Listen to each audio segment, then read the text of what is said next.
So, but hold on 1 second. Anyway, Mr. Austin Gamey, Edin Komo, or a labor expert and consultant. And you know, Edin Komo, he mentioned a couple of things. But I want to find out from him whether he's surprised at the decision by the National Labour Commission that the teachers must go back to the classroom. Mr. Gamey, good morning, sir. Morning. I know you didn't come. So we catch you, but you're trying to. I can't speak it. Okay, all right, that's fair. So, are you surprised by the decision of the National Labour Commission for the teachers to go back to the classroom? No, not at all. They have no choice. They have to just say that because the commission is not a mediating organization, and they know that it will be difficult for them to say something else than to say go back and go and negotiate, because they are not supposed to be the one negotiating it for them. The employer and the union should not in the first place have gone there. So that's not the place they're supposed to go. This matter should have been resolved by themselves. So it's good that they've asked them to go back. That's all the Labour Commission will say. If they didn't say that, I'll be surprised. Do you expect the teachers would heed the call by the National Labour Commission, sir? Well, by law, when the commission gives directive, you are to comply. And so I'm expecting them to comply, and also for them to demand from the employer that they should meet almost immediately to resolve the matter, and there they can declare deadlock properly and go back to the commission or seek help. In fact, let me say this. In Ghana, it appears we are one-sided people.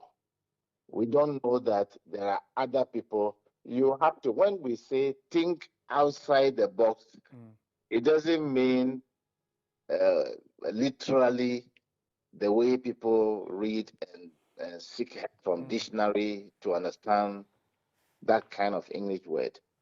Thinking outside the box demand that you must know there are the players with that sense of helping you as a person. It's not within your family. It's not within your house. It's outside the house. So you have to go outside the house and seek that help. If you are within, you are domesticating your brain. You are domesticating your understanding and appreciation of things. You cannot add value to anything. That is why when there is a problem like it is we have in Ghana today, you have crisis, you have to have a dialogue and have a conversation within the dialogue and not argument and debate. If you have argument, you have a loser, you have a winner. If you have debate, you have a winner, you have a loser.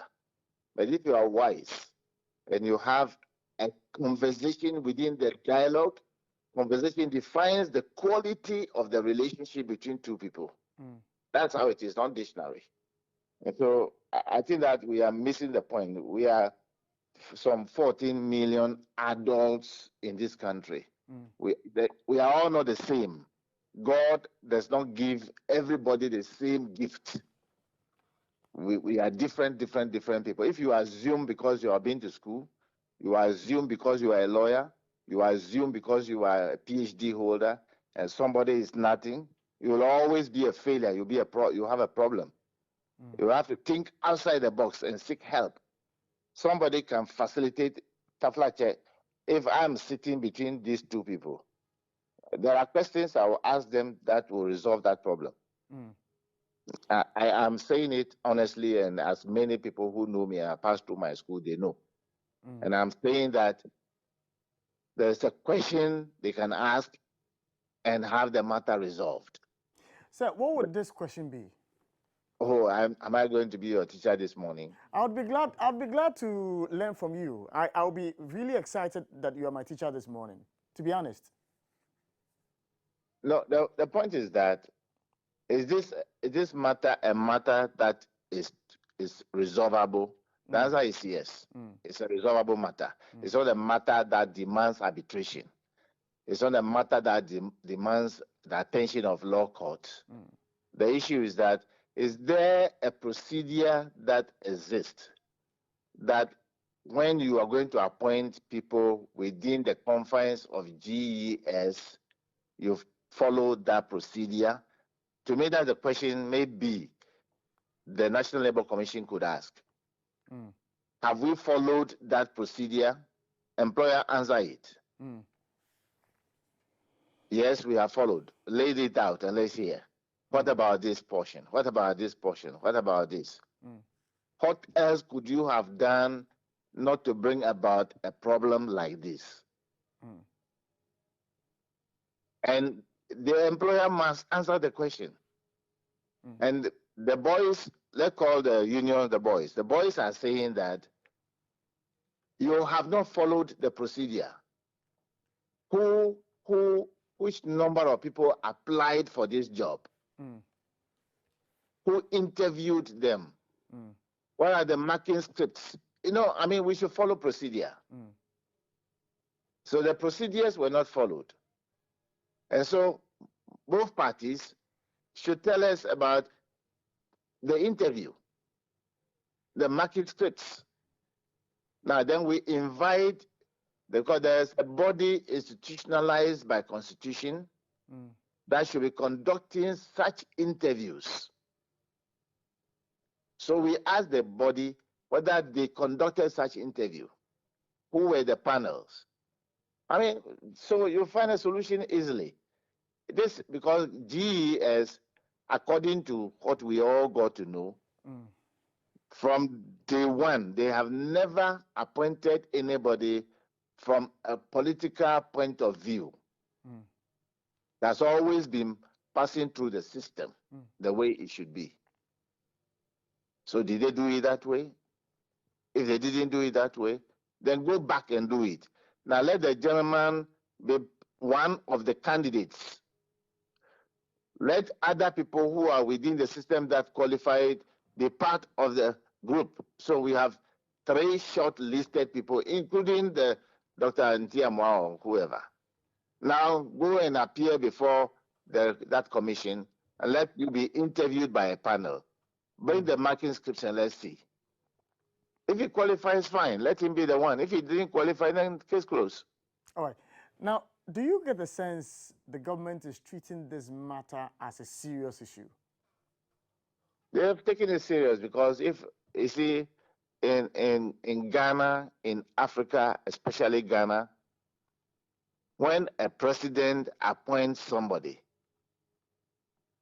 rightly or wrongly, or some error have been identified, they don't want to eat back their humble pie.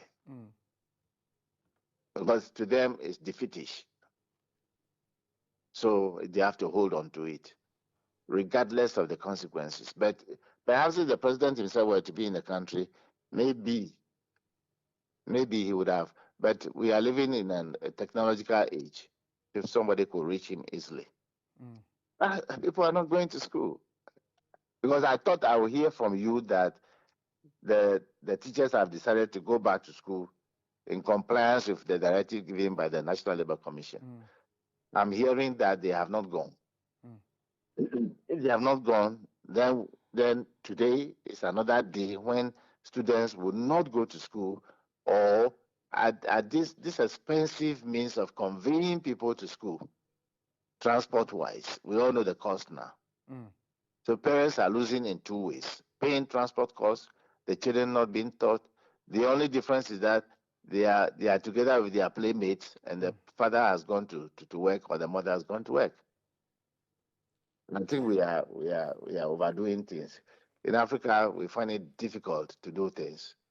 You see what has happened in the US today in the election? I'm grateful, Mr. Austin Gamey, that you joined me this morning and to teach me as well as to the questions you'd have posed if you're the one negotiating or mediating in this matter. So well, I didn't ask all the questions because I want you to come and sit down. You pay me and then I teach you. I knew that was what you were going to. I knew you wanted to make the point that they should come for consultancy and then they pay. Fortunately, I've told you, so I'm not lying. I'm grateful, sir, that you joined me today. You're welcome. All right, so that's Mr. Austin Gamey joining us. He's a labor expert sharing his thoughts